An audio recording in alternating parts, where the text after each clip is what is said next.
Très chers amis, bonjour, je vous salue. Soyez bénis dans le nom précieux de Jésus-Christ. Je suis votre serviteur, le pasteur Jacob Israël Blondet.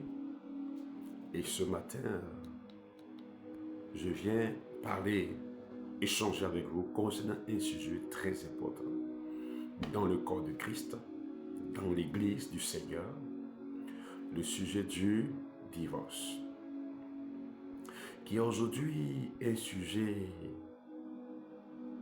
universel dans l'église universelle du Christ. Toute corporation, toute dénomination existante. Le divorce est-il permis? Une interrogation. Pouvons-nous nous remarier après le divorce? Une autre interrogation. Voici tant de questions existentielles pour le corps de Christ que les fidèles se posent. Des questions que parfois qu'ils n'osent pas poser à leur leader, à leur pasteur. Parce que on voit aujourd'hui même des leaders, des chrétiens, des bishops, des évangélistes, des prophètes, des pasteurs renommés qui divorcent, qui se remarient et même qui en parlent. Ma première épouse, mon épouse actuelle. Voici des questions. Nous entendons des grands bishops, des révérends défendre le divorce avec toute l'onction qu'ils possèdent. Disent que oui, on peut sortir d'un foyer parce que ça peut être malheureux. Tel est décédé dans son foyer parce que vraiment c'était devenu calamiteux, un enfer. Il fallait qu'il s'en sorte. Jésus-Christ a dit, si ton doigt t'empêche dans le paradis, coupe le doigt. Il a dit coupe le doigt. Mais est-ce qu'il a dit, va prendre un bâton et puis colle-le? Est-ce qu'il a dit, va prendre une prothèse? Quand tu as fini de couper le doigt, fais une prothèse et mets le prothèse à la place du doigt.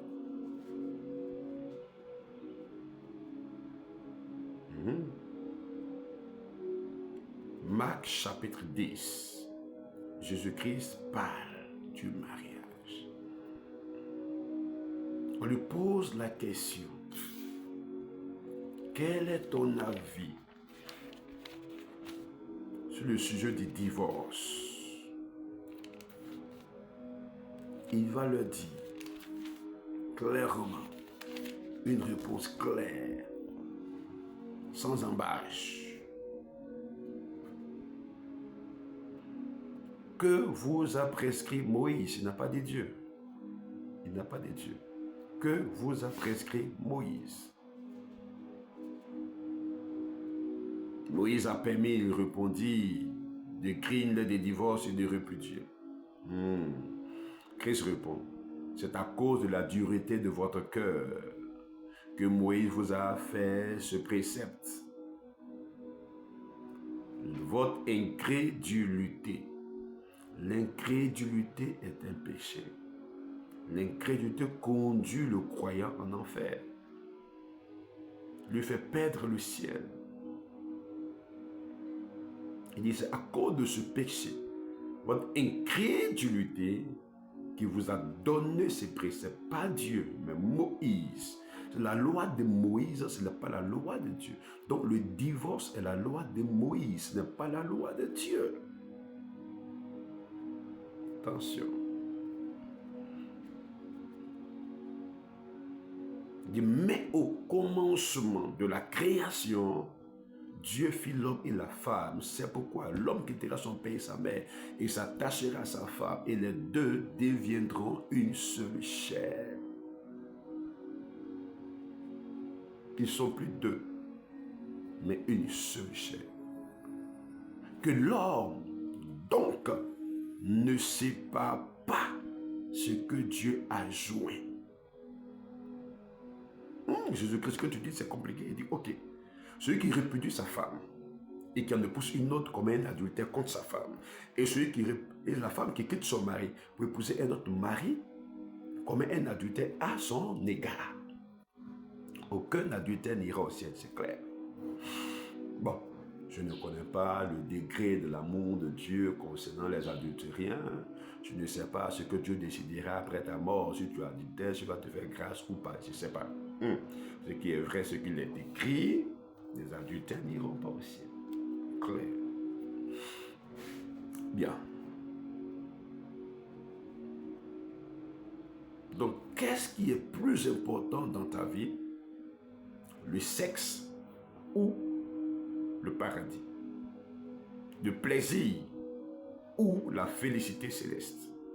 Qu'est-ce qui est plus important dans ta vie? Serviteur de Dieu, chrétien, qu'est-ce qui est plus important? Ta libido ou ton salut? Ne pouvons-nous pas souffrir la chair après le divorce pour garder le ciel?